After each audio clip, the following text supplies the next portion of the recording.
Hey, Jason, do you know what Man at Arms' favorite thing to have for Yeah. breakfast is? What's that, PJ? Dunkin' Donuts. No.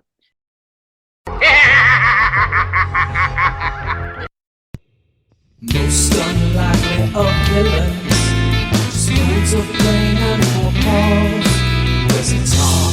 Does it know how? Does it bottle? Does it meow?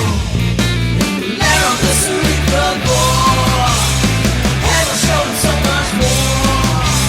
When you go brains at the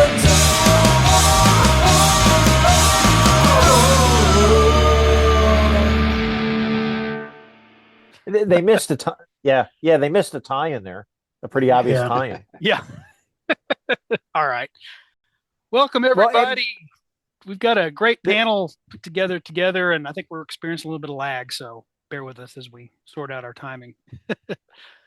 yeah, Uh, the reason I said they missed the tie-in is they did a Krispy Kreme tie-in. Yeah. yeah, they did a Yeah, Denny's tie-in.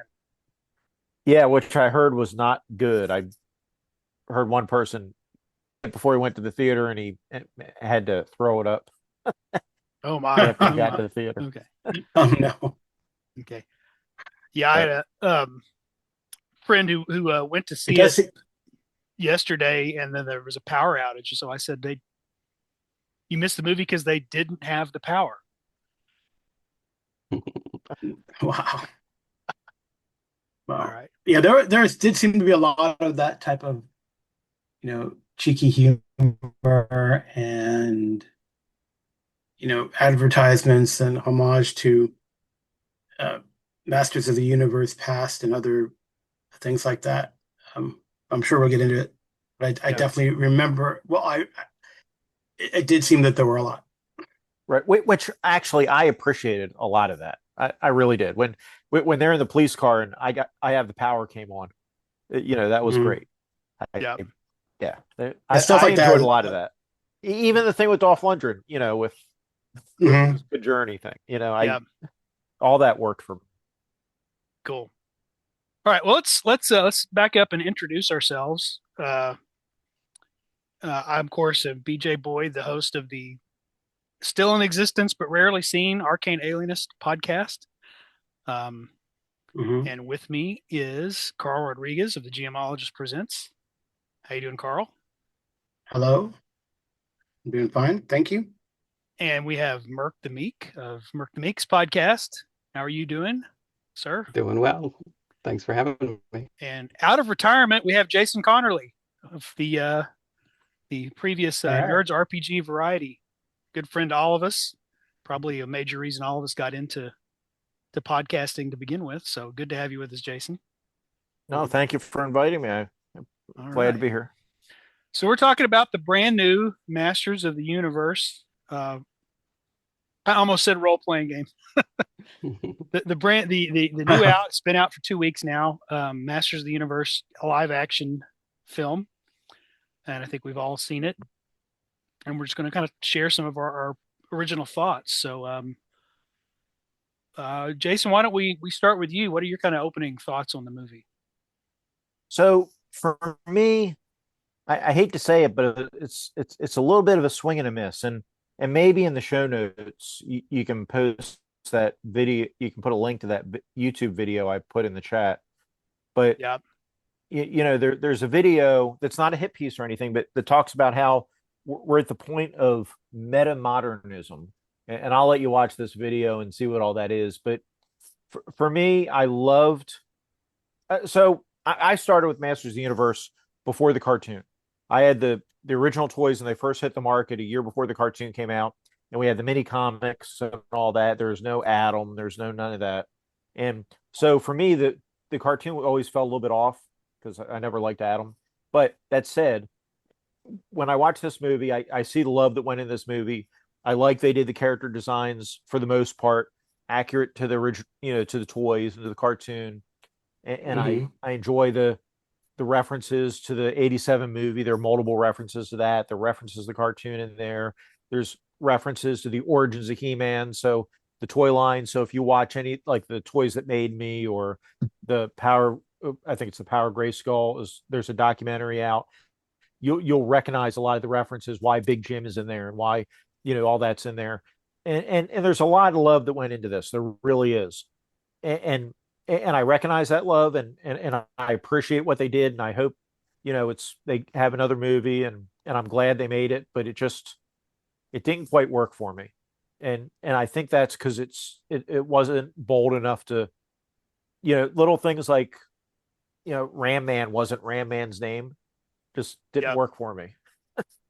And as horrible as this say, this is based on an 80s cartoon made to sell toys, but the plot was too cookie cutter for me, to be honest. And I know that's a silly, but it was a little bit too long, and so it didn't quite strike home for me. I appreciate all the effort, and I'm glad they did it, and I hope they get to do another one. But yeah, it just missed the mark for me. Well, why don't we go over to Merc? I mean, Merc, you're probably, I think it's fair to say you're quite a bit younger than the rest of us, though. You probably don't have the childhood memories of He-Man the rest of us might. So what were your initial thoughts? Yes, that's true. 42, that's the age. I remember seeing He-Man toys.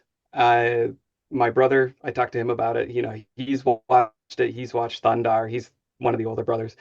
So it's more his zeitgeist than my zeitgeist. But I had been wondering about sword and sorcery cartoons lately. So I just recently revisited He-Man with my daughters. We did Conan the Adventurer cartoon.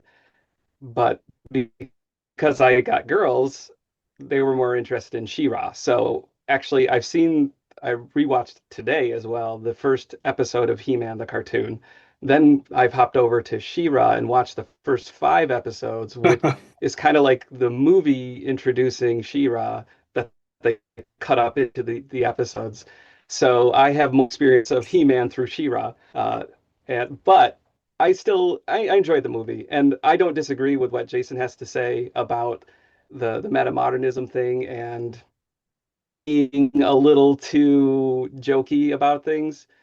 But because my experience mostly has been through the cartoon, I almost was thinking they needed to add a little bit more one-liners in some ways, because there's a lot of one-liners in the cartoon. But I can understand that that's not everybody's experience for and then I'm sure there's other people that are coming into it from the what is it, like the 2000s or 2010s cartoon, that might be having a completely different experience. But all in all, I mean, I enjoyed it. I saw it with a group of guys, some in their 40s, some in their 30s. So the 30s guys were like completely clueless, and the 40s guys had some of the toys, and we all kind of liked it. We're not very, very strong fans, so I think that probably helps my enjoyment a little bit. And then I went to see it with a family. I think the girls enjoyed it. I'm gonna spoil the She-Ra end credit scene right now. When that came on, my youngest was like, oh, She-Ra, and she was pretty excited that that was there and that there could be potentially a She-Ra connection. Mhm. So I was really stoked about her excitement about that. And overall, I enjoyed it with some caveats. Yeah. Well, Carl, how are you? What was your takeaway overall? Yeah, it was an enjoyable movie. It's not going to win any Oscars or Golden Globes. Maybe some of those awards that come in the sci-fi genre. I thought the scenery was great. The effects were really cool. I generally like the characters. I like this kind of Adam He-Man treatment. The action choreography was pretty good. A few, slow motion type of things, which can get on my nerves, but it was an enjoyable movie. I don't know. I don't really. While I grew up with all the stuff around me, I was less of a He-Man person and more of like a GI Joe.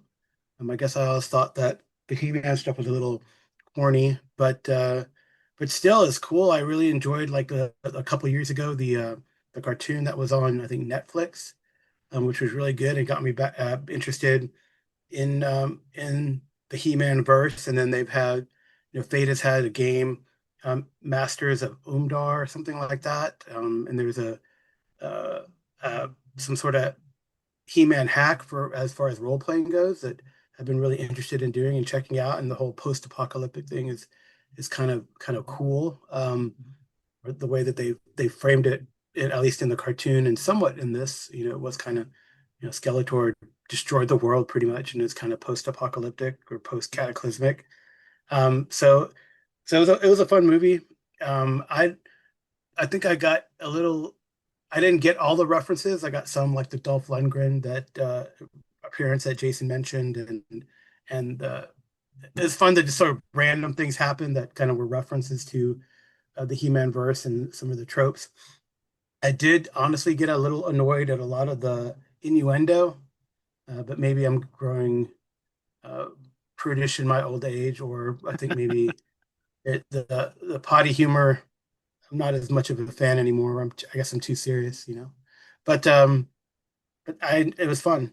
We had a very I would say we had a very interesting experience where BJ and I saw it, but it was good to hang out with Mr. Boyd, Dr. Boyd, sorry, and check out the movie in the theater. So Yeah. that's a fun experience. Just seeing it in the theater, right? Because just there was a lot of big visuals, and it was good to see. We were both at North Texas RPG Con. I think it kind of gamed ourselves out for the previous 2 days. I was losing I had lost my voice like in the second game I ran, so started losing my voice.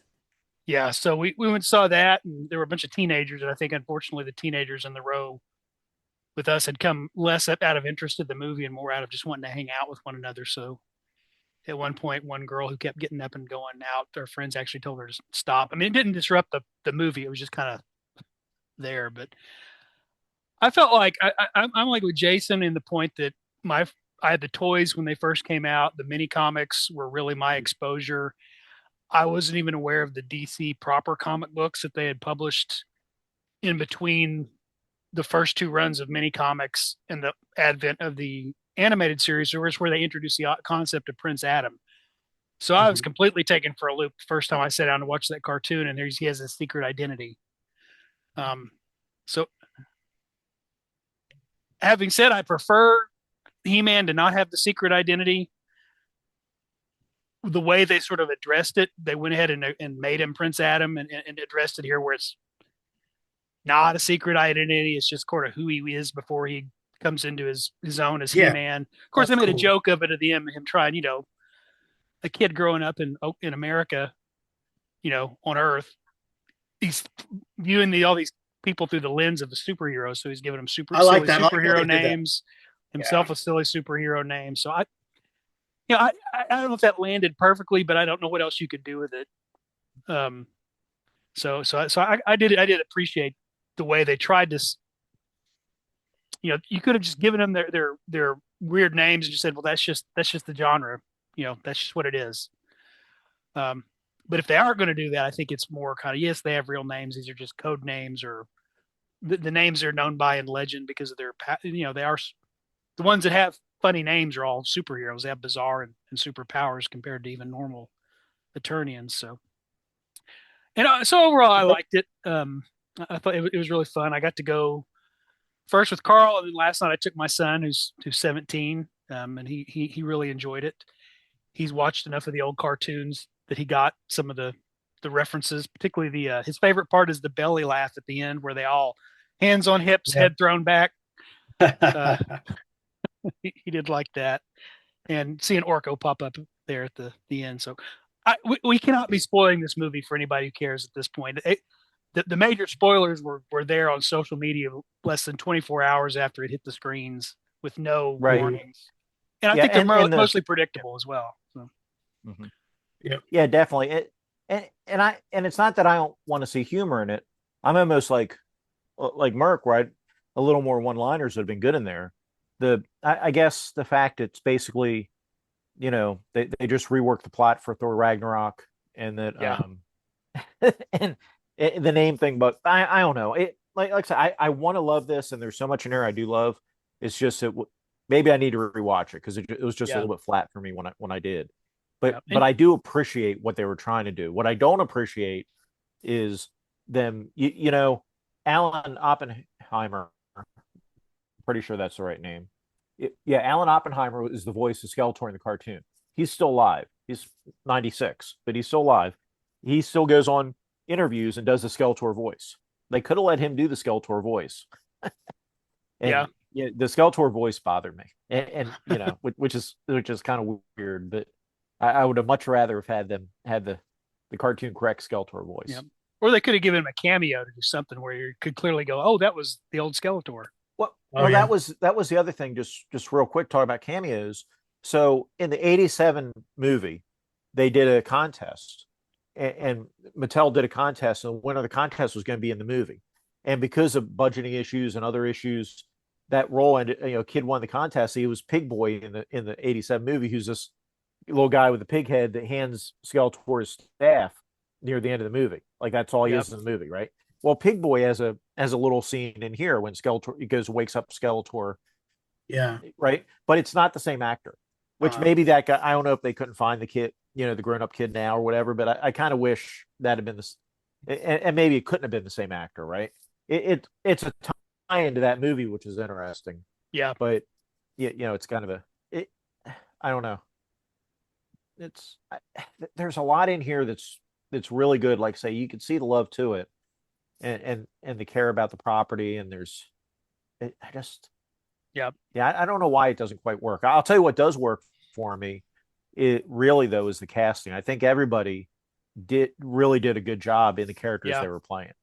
I you know the what's this guy's name? Well, before you jump in on that, Go ahead. I Yeah, I go ahead. think your Skeletor comments encapsulate the weirdness for me as well, because is Skeletor we're supposed to take him seriously? I mean, he looks pretty menacing, but at some parts he's extremely needy, and the weird cheesiness where he like raises up his fist and he starts laughing, and then they stop, he stops laughing and they're still kind of chuckling, and you have these weird awkward moments where you're not quite sure, are we taking him seriously? Are we not? What are we supposed to do with him? Right. And if we had the Skeletor voice, Yeah. that would have taken it one direction right. for sure, but we don't have that. It's just weird. And I just had a problem understanding what Jared Leto was saying half the time as Skeletor. So that's just another Yeah. I mean, Skeletor is kind of like that in the cartoon too, where I mean, he was a viable threat doing bad things. You know, he had evil plans. He was, you know, transporting people to other dimensions where they'd, you know, trapping them in other dimensions and doing this. Like he had serious bad plans, but he was surrounded by nincompoops, and he didn't hesitate to tell them that he was surrounded by nincompoops. And I would like to see the cartoon character fully transplanted in the movie. And it's like they kind of half did it, but not really. And if you're gonna either go one way or the other, either do the '87 version where Frank Langella did a great job in that wasn't Skeletor from the cartoon, but it wasn't trying to be. So either do that or be the cartoon, but don't do this kind of almost, but not quite the cartoon. Yes. Yeah, I guess he didn't know everybody where else was the yeah. cartoon, right? Adam and He-Man were the cartoon, right? That pretty much, but Skeletor wasn't, and that he was kind of like half and half, which was kind of annoying. Go for it, Carl. Yeah, I think they didn't know whether to make him, as Mark pointed out, like dark and serious, or just like a buffoon, and it ended up being hard to tell. Right, so it fell flat. I agree. I think. I mean, there were some dark parts in this movie, though. I mean, like I think, you know, trap jaw scenes. He looked pretty menacing and dark, and had some good fight scenes in it. And, you know, but so that seemed consistent. I guess the over the top Jared Leto that people were like scared of, but kind of laughing behind his back. That I don't know is. Yeah, they should have done one or the other, maybe. Although I do think this is probably Jared Leto's most tolerable role in recent memory. From I think the best comparison I've seen so far to this portrayal of Skeletor is Prince John from the Disney animated Robin Hood, where he's sees this illegitimate power, but he's basically an insecure, you know, he's got a real fragile ego. And he relies on sycophants and, you know, thugs to prop him up. I don't know if that makes it better or worse, but I can see the comparison. The casting, I thought, and Jason was about to get into, I thought they did a good job. Dolph Lundgren did not help anyone who would ever follow in his footsteps by actually being 6.5 feet tall, muscle, blonde. He looks like He-Man, and it's like that dude could have, Nicholas, I can't remember, he could have packed on another 50, 60 pounds of muscle, and people still would have been like, well, he's no Dolph Lundgren.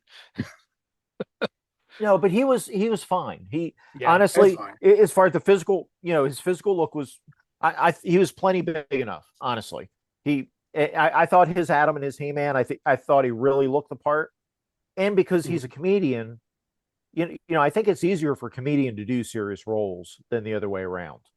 Yeah. And because he's able to do the comedy and do the serious parts. I really liked him. I thought he did a really good job. I don't like everything in the movie. I thought there was some bad script. The script needed another pass and things like that. But I don't. But the actor himself and no complaints about him at all. Yeah. Carl, do you have any thoughts on the cast? Anything that stood out or? No, I thought the cast was fine. It was good to see. What's her name? The woman who played the sorceress. The woman who played the sorceress. Monica Buckrain. Yeah, Monica Buckrain in there, and I thought the casting was fine. I wish it would have gone like over the top, full over the top with Jared Leto, because it was more entertaining and hilarious. But I was fine with the He-Man. That's a very interesting point, Jason, that like a comedian, it's easier for them to get into a serious role and they have quips that seem to work, as opposed to, let's say, like The Golden Child, where Eddie Murphy is trying to do a serious role and couldn't help just be, ruin it with this campiness.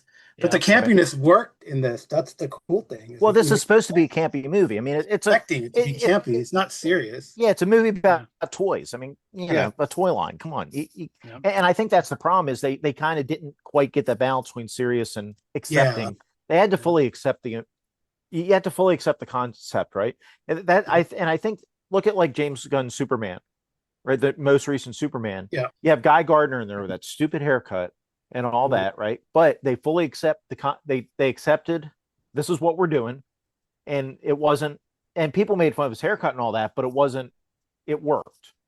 You know what I mean? Where that accepted its own reality, I think, better than that. Had all kinds of weird stuff in there, but it accepted it. Where this movie's not quite ready to accept it. Everybody else in the DC universe thinks Guy Gardner's an idiot. Yeah. Right. Well, good. That's because he kind of is. He is. Yeah. He's an ass. Well, I think what was cool though, so the names always annoyed me, but it's so cool how they explained it, because he was just a little kid drawing from his memory and putting these names to these pictures, and it's just very literal and silly, and that was so funny. So so when that was the best, when he was like calling him these things and they were like looking at him like, what did you call me? So I thought that was fun. That was a good addition to me. That was a plus. Yeah. Mark, any thoughts on casting? Not really. I didn't go into this movie thinking about the cast at all. I'm just going to say a negative here, is like, I did not understand half of Skeletor's lines. I could kind of get the gist enough, and I suppose you didn't really need to know everything, but just the way he was not enunciating his words, that was annoying. I mean, I watched it twice and I still couldn't understand. And you also can't get the benefit of lip reading, because the skull clacking his jaw. That's true. Well, so supposedly there's an interview out there where Jared Leto said that he was trying to talk like he didn't have lips. I was wondering if that was so. Yeah. Well, I love my girls. I've trained them right as far as I'm concerned. My youngest, when she was watching it or afterwards, she said, I was going to ask you to turn on the subtitles, but I couldn't. So I was like, yes, we are a subtitles family. Yeah. I think no, go ahead. Well, I was going to say I thought everybody did fine in their role. The one thing I wanted to props was to Camila Mendes for packing on some muscle. She looked like an athletic, like a woman who could fight. I mean, she wasn't all cut like a female bodybuilder, but she definitely, I know you got to hand wave Gal Gadot. Wonder Woman's powers are like magical. She could be rail thin and still have them, but Tila actually looked like she could, she looked like an athletic woman, and it showed without kind of going over the top. So I thought that was kind of a lesson. Hey, if you're going to play a female action hero, pack on a little bit of mass. It it looks okay. It's you're still pretty. You're still looking the part. So that was. But I thought as far as the acting, everybody did a good job in their role. I think that gravelly voice. I remember people having trouble sometimes with Christian Bale's Batman too. There are scenes where you're like, what did he say? It was too gravelly and grumbly. Mm-hmm. Right. Well. But my only complaint, and it's not really acting as much as plot and writing, is they wasted Alison Brie. Alison Brie as Evil Lynn just didn't have much to do. No, yeah, and especially the way that the cartoon by Jay and I want to say Jay and Silent Bob. Is that right? Kevin Smith. Kevin Smith, yeah. The Kevin Smith, like it really fleshed out that character. So Evil Lynn. So she was just like the butt of Skeletor's joke, right. Yeah. I feel like there were some hints there that maybe he relies on her because she actually knows more than him. There are things she can give him access to, but they just kind of hint at it and don't really explore it. Mm-hmm. Right. They hint. Yeah, they don't explore a lot in this movie. That's a problem. That's kind of true. Yeah, it's almost like it would have been better served as a live action series, right? So they could have fleshed things out, some more time on Earth and his development as a kid, maybe a couple episodes, and then the Beast Man chase is one longer episode, and then him finding out about Eternia and all that. So, but yeah, it was it did seem clipped. I guess that's the kind of feeling I could get. That it's like choppy. That things go, but which is okay maybe for a movie. It goes, it's fast paced once you start. Once the Beast Man chase starts happening. Well, it takes an hour for him to turn into He-Man. The runtime. I mean, that's kind of. I know it's an origin story, but and it felt. I agree with you. It's the choppiness, and then it did pick up near the end, but then it slowed down again after the capture. There are some pacing issues here, and it really should have been a shorter movie, no more than 2 hours, and probably a little bit under 2 hours, honestly. Supposedly they cut about 40 minutes, and I did wonder. I wondered. I paid more attention the second time, but the scene they escape. And they walk in and they start get sick and start coughing. It looks like they put in one little bit of dialogue to kind of suggest it's the dust and the debris. I think that's probably was a scene they cut that had the villain Stinkor, where he just let out a stink cloud, which they should have had in there. And I guess that's my other thing. You could have included all these characters, even just like one scene, like Stinkor. That one scene. Merman was one of the original bad guys. Merman's not so there's some hints, some Easter eggs towards Merman in here. But we didn't have Merman. We didn't have Stratos. So and they still made up characters for this movie, which is a little annoying. Well, and I understand why they made up Deidre, the girl that put Adam in the locker. She's actually because in the DC comic, but it was just like a two panel another one of the Royal Guards, and they went back and kind of dug up her name to attach to that character. Well, and I understand why they made her up because, when you think about the female action figure toys, there really aren't very many. No, especially not good guy female action figure toys. So they kind of had to do something there. So I can I can accept, I can overlook that. But I would like to see Merman and some of these other guys. You got Merman standing in the background behind Orko. Right. If you look, you can see him just as an Easter egg. Right. And then when the signal comes in at the end, they say it's the avian community that's in trouble, which implies Stratos. But you don't. Yeah. Those were two of the original figures. Right. Okay. But I mean, to be honest, they did a pretty good job. I understand why they didn't make the ships look like the the ships for the toys. Yeah. Like the Sky Cycle and stuff. They had to upgrade some of that stuff. I understand all that. Yeah, you could. I like the visual nods. I could recognize the ones that they portrayed where they had come from the toy line. Okay. Are we up to final thoughts, I guess, We maybe? were Or any thoughts? Let's see. We had our list. Well, oh, we should talk about the music. yeah, you mentioned the visual visual homage. and music Yeah. is where I wanted to go. Yeah, do that. So Yeah, Yes. yeah, definitely. I absolutely loved it once the movie started and the music kicked in right away. I felt, yes, it's not the He-Man like cartoon music, but I felt like it fit in that 80s vibe with the Yeah. synth and everything. Well, it's I really Brian enjoyed May. it. That's yeah. Yeah.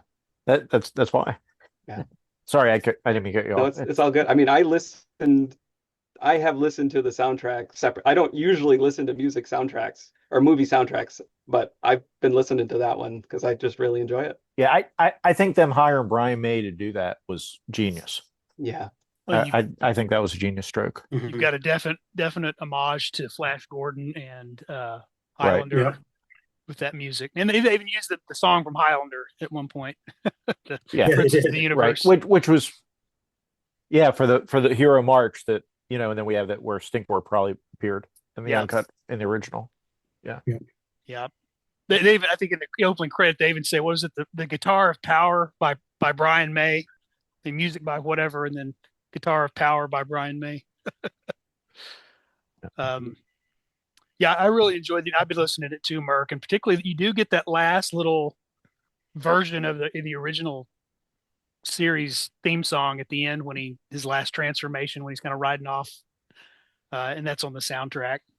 I've probably played that 5 or 6 times a day while I've been doing dishes and stuff. Yeah. That and the opening. Yeah, I really like those two. Yeah, and of course they had the I Have the Power. They also had the brief What's Going On, which was kind of made the scene kind of sillier than it might have been with when Beastman is attacking him, but it's a homage to a meme where they use clips. So yeah, if you go on YouTube, you'll see there's a number of memes of what's going on with the cast doing different silly things to it. yeah, so music, visual, soundtrack. Any guys have any other thoughts on those things? I thought the costumes. So the visuals, I guess my only other thought was, I think we're at the point now where we're comfortable enough with CGI that this CGI wasn't the most polished, right? But I think that's okay. Does that make sense? Some of the CGI, I mean, it all looked fine. It looked good. I was happy with it, but it definitely looked more a little bit lower grade than some other stuff, which maybe is okay for a cartoon movie. And I think maybe we're just getting more comfortable with that kind of thing. Yeah. And it's not like it's bad 90s CGI, right? Or bad 90s computer effects. Right. It's yeah. But, I felt like Orko could have used a little polishing in that last scene. I know they probably just tacked it on the end. Yeah. It was total fan service, but I'm like, if they're going to keep him around for another movie, they probably need to the shape was a little weird, but it didn't bother although me. I agree with you on that, but his life lesson was great. Yes. Yeah. It's not a proper He-Man or She-Ra story without a lesson at the end. Right. So maybe we'll do some final thoughts, but I did want to ask you guys, just going around, who's your favorite character in the movie, and is that also your favorite character classically, or do you have another character you prefer from back in the day? I missed the little robot hat wizard thing. No, I'm kidding. No, I think my favorite character has always been the Green Tiger. I'm glad they gave him some speaking parts in this one. Yes. Yeah. So, I am too. I'm glad they had like the little cub, and then he was a big, a big tiger at the end. That was fun. I was like the Green Tiger. I thought Leah was probably my favorite character in the movie. She seemed to direct the plot in a way and said, come on, Adam, let's go. Come on. Kind of thing. So that was cool. Yep. And growing up, like I said, I really wasn't into He-Man, but I probably would have dug or collected. So I collected any He-Man figure it would have been like Man at Arms, probably. I have Battle Cat somewhere in the room with me, but I don't see him because all my He-Man stuff is in storage, and my son found him when he was little, and that's the one he wanted to bring home, Uh-oh. and it's just always been in our house. He doesn't have his armor on, but he's somewhere around here. Um, Hmm. but Mark, Cool. what about you? Who's your favorite? I'd probably say Tila as well. I think He-Man was great, but I just wish they kind of fleshed some things out with him more. Mhm. I don't mind the him going to Earth, but I wish that like that mattered more in the movie. The sorceress kind of talks about how he has more empathy, and that could be useful, but I don't feel like that came across very well in the Mhm. movie. I wish they developed that better and more, like him trying to talk to Skeletor afterwards. Sure, that works, and he tried to rally the group, but that scene really fell flat for me as well. So if if that empathy would have been made more manifest in the movie a little better, I think He-Man would have been a stronger character for me. Jason? Um, yeah, I kind of think I'm in the Tila camp too, to be honest. So, as a kid, it would have been probably Skeletor, honestly. Um, but I'm just not super thrilled with this version of Skeletor, unfortunately. Um, the or Merman. I mean, if you go back and watch Merman, even like in the cartoon, he's bringing up like Cthulhian monsters and doing all kinds of cool stuff. And but he's not really here. But yeah, He-Man in here. I mean, He-Man's always been, at least in the cartoons, you know, unbeatable pretty much like he is at the end of this. I mean, if nobody can beat him in a fight, all that kind of thing. And that's what we get at the end of here. But he almost seemed too, I don't know. It's I wasn't real happy with that final fight, the way that fell out. Um, Mhm. like I say, it was almost two Thor Ragnarok for me. Yeah. And and yeah, I didn't. I think they missed an obvious tie-in. It was Thunder Punch He-Man. It was one of the versions of the action figures, but they could have altered his chest piece to look more like that action figure to kind of give that trigger. Oh, okay, he's evolved to Mhm. another level now with the second go around. Right. Because that was the first thing when his hand started going. I'm like, oh, it's Thunder Punch He-Man, Which he had a Yeah. little cap gun device embedded in his back so that when you twisted him and let us, not only did he make the power punch like the others, but he'd go pow, pow. I do think we haven't mentioned, but mentioned some of these other characters. Like James Purfoy. Who did the Solomon Kane movie. He was Mm-hmm. King Randor in there, but he didn't have much to do at all. Yeah. Um, Yeah. Kristen Wiig voiced Roboto, and I liked Roboto, and I liked Kristen Wiig. I mean, I'll get more to Tila because it's a doing physical acting as Yeah, the opposed to just robot was voice really cool. acting. Yeah, the But robot. Roboto, Kristen Wiig's Roboto was really cool.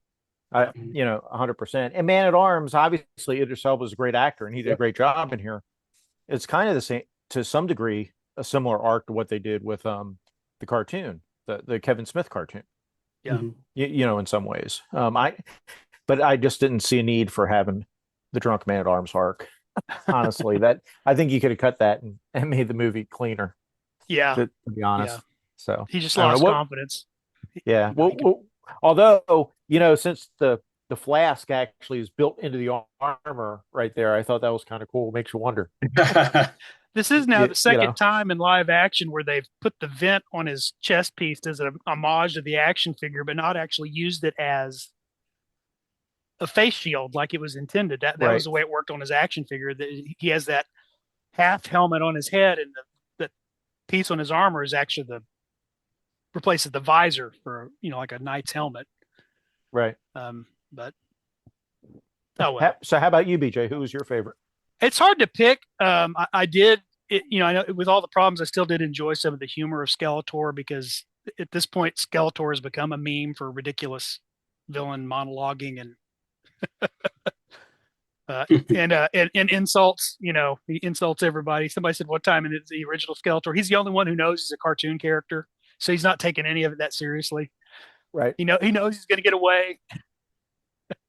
Yeah. But no, I think classically of the ones who appeared, Fisto was always for some reason my favorite character of my collection. I don't know what it was. I don't know if I just liked the color scheme or the that he had the bigger gauntlet. Um, he didn't really have any kind of well-defined personality, way back then that I would have been drawn to. I just like the figure. So um, in this one, I would think I probably would. I'd still, despite I think I probably would go with Adam and He Man. He was the center of the movie, and I felt like it took the different versions of He Man and found a way to put them all together as best you could. If you're going to try to put all the versions together instead of just leaning into one or the other. I'm still a big fan of the Savage He Man. That he's just a wandering Mm-hmm. barbarian who decides to become a champion for the people. But if he's going to have to be the Sun's king, this was a good way to do it. So um, I'll be interested to see if they do follow up and bring in She-Ra, how they're going to take that story arc for that character and use him as a character to help guide his sister through the same process because she comes from a different place. I mean, she's not grown up as a nice person. If they're going to lean into the story, I think looking ahead to, and I'm kind of skipping around, but I was thinking about this last night about if they do a She-Ra movie, and I say this being maybe not the exact target audience, but I think the classic She-Ra characters, if you think the Masters of the Universe characters are goofy with silly powers and names, because and you can see this. I'll link the episode to the Toys That Made Us. They found out 2 years in, He-Man started out selling Barbie, and they found out like 35% of the kids wanting the toys were girls. Mm-hmm. And they said, well, we've got Tila and Evil Lynn and the Sorceress, but let's make some more. Let's make She-Ra and let's make some more female heroes and villains to go with the collection. And the creative director VP over Barbie stepped in and said, girls' toys are my domain. I will do this. And so then all the She-Ra toys, they weren't built to the same scale and molds as the Masters of the Universe. They all had hair you could braid and comb. You had all the glitter and rainbows and butterflies and frill, which was not the original intention. So I think there's some interesting characters in there, but they'd be a little harder to do it. Even as silly and goofy as this was, it's going to be a lot harder to bring a bunch of, I think those She-Ra characters into the same. I'd be interested to see how they do it. And I hope Yeah. I want to see how they do it. I'm interested, but it'll be something to see. Yeah, I hope they do it as well. I kind of hope they don't do a standalone She-Ra movie. I hope it's just a sequel to this that has She-Ra in it, to be honest. They introduce more characters of the Masters of the Universe, right? Yeah. Right. And that's not because I don't think a woman can lead a movie, but I don't know, especially look at the box office so far on this. I think now it's possible to get better. Like look at the recent GI Joe movies, right? The live action GI Joe movies. The second movie was a big improvement over the first. So it's this could evolve into something much better, 100%. And like Supergirl's getting ready to come out, and I've already got tickets for Supergirl. I'm excited for that, and I hope that does a great job. Like I said, I don't have any problem with a female led movie, but I don't know that She-Ra movie is a smart marketing. A straight She-Ra movie is a straight marketing move. I'd still go see it. Yeah. But like for Merck's family, it obviously probably would be. So I'm gonna actually turn it over to Mark on that. Yeah, I don't know because they did the extended Netflix She-Ra series recently. I never followed it, so I don't know how popular it is and how much of that fan base would show up for a She-Ra movie. But I really did enjoy the movie, quote unquote movie, the Secret of the Sword that they parsed up into the first 5 episodes of the She-Ra cartoon. I think that was a really good move on their part. He-Man goes to Etheria to deliver the sword, and that's how we meet She-Ra, and that's how we get her converted from Force Captain Adora to who she is now. And I think that could make it doesn't have to be like shot for shot or anything, but I think that same plot could make a really strong sequel for the He-Man to tie in with She-Ra and then move this series forward however they want. Yeah. I don't know if they would do it, but I think that would be, Hmm. I'd go watch it even though I've already seen it. So Right. The other thing you get in with that is you bring in the Horde, because I think you've still got a lot of room to explore Skeletor, Evil Lyn, and those villains, and now you're going to bring in a whole other faction. So do you place the Horde in there as another faction, or do you just sort of keep them in the periphery while She-Ra learns, her history and kind of gets set up and ready to go? So Right. anyway, but I guess time will tell. So any other final thoughts, you guys? Carl? No, I mean we all talking about playing some sort of role playing game in the He-Man universe. It'd be fun to do it. I know Jason had like a Dark Eternia idea. There's that Masters of Umdar, that edition, or I think Fate Accelerated edition that just came out. I'm sure there's other hacks one could find, but it'd be fun to do and have play our own version of Eternia. Yeah. I was going to use Metal World, Mhm. which you can find the beta of on Drive Through for free. I think that's might be the ideal system for for He-Man, honestly. If And then you can get that. you strip that setting out, but you use those rules, I think it would work great. Yeah. And then you have Yeah. the power, the guitar of power playing in the background. Exactly. Yeah, I mean, it just fits. But there's, yeah, I'm excited for it. I would recommend people go to YouTube, and you can waste some time watching Skeletor meet. There's clip shows for Skeletor where they put together all the Skeletor's best moments from the cartoon. Yeah. I'd recommend checking those out. So Mhm.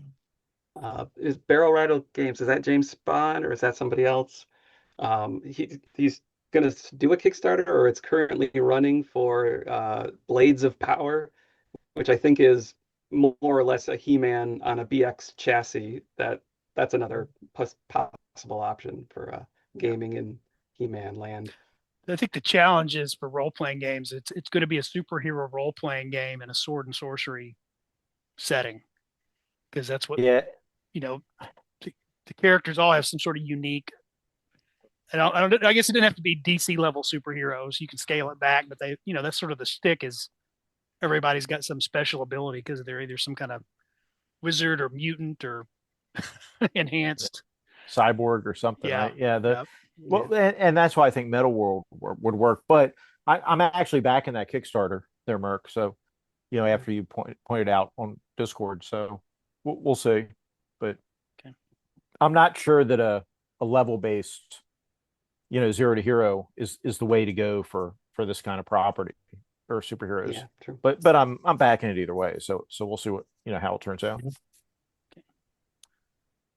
All right. Well, thank you guys for getting together to have this conversation. A lot of fun. Appreciate it. I'm glad we generally all enjoyed the movie, even if it has some weak points and some things it could have done better. But maybe we'll see, like you said, like Jason said, we'll get another installment and they steadily improve, and it'll retroactively become kind of another cult classic. Yeah. Yeah, I hope so. Yeah. All right. Yeah, Well, it feels like there isn't a lot of like sword and sorcery or, fantasy-ish movies as of late. So just supporting it for that alone, and hopefully there's enough interest there that other studios might be interested in either picking up IP or starting something fresh that's, sword and sorcery. Is that your opening ask for a Thundercats movie? Oh man. We need Thundar, but you think about the last couple of years, we've had the Deathstalker reboot, which actually I highly recommend people check out. It's really good. The Red Sonja reboot, which didn't overly impress me, and this, and they're your big ones for this kind of genre, right? Yeah. The Dungeons and Dragons movie towards the beginning. Yeah, it's a little bit older, but I mean that was and I enjoyed that. In fact, I know BJ did. I believe Carl did. I think we all enjoyed the Dungeons and Dragons. Honor Among Thieves. Yeah, I felt this one was actually one you could compare to it in terms of action versus humor versus Yeah, I think that was more comfortable with its world than this one was. Yeah, definitely. I think maybe that's the thing. It didn't feel like they were quite comfortable putting this on the screen live action, and so they had to make excuses. That's how it felt to me, and that I guess that's what bugged me. Okay, I don't know. I think that's fair.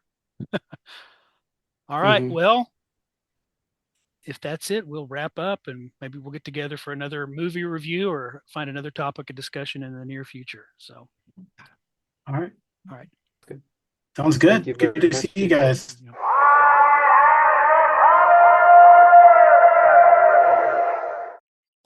In today's episode, everyone saw the same movie. Some people like certain parts of the movie, while others like different parts. And not everyone agreed on the exact same thing. But in the end, everyone still respected one another and remained friends. When you have a difference of opinion with someone, remember, it's important to stay respectful and try to understand where they're coming from, especially if it's a friend. Until next time. A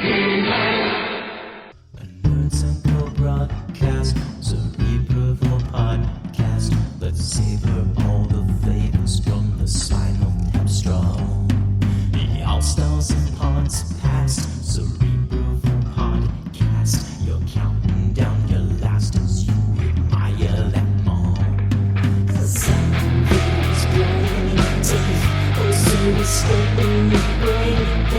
Baby, what I mean is this machine's a fake, and from what I understand, that's what it is. Don't look now, the Cerebrevore is coming, and all that's left is the crying and the running. You can bring it, you can hide, I'll be above in any order. Just another brain of real tossers running for the border. Just a snap like a one, did I stutter? We are MP, it's very splendid buzz, you can eat on a baby, and his toasters never say it, wasn't savoring the flavor of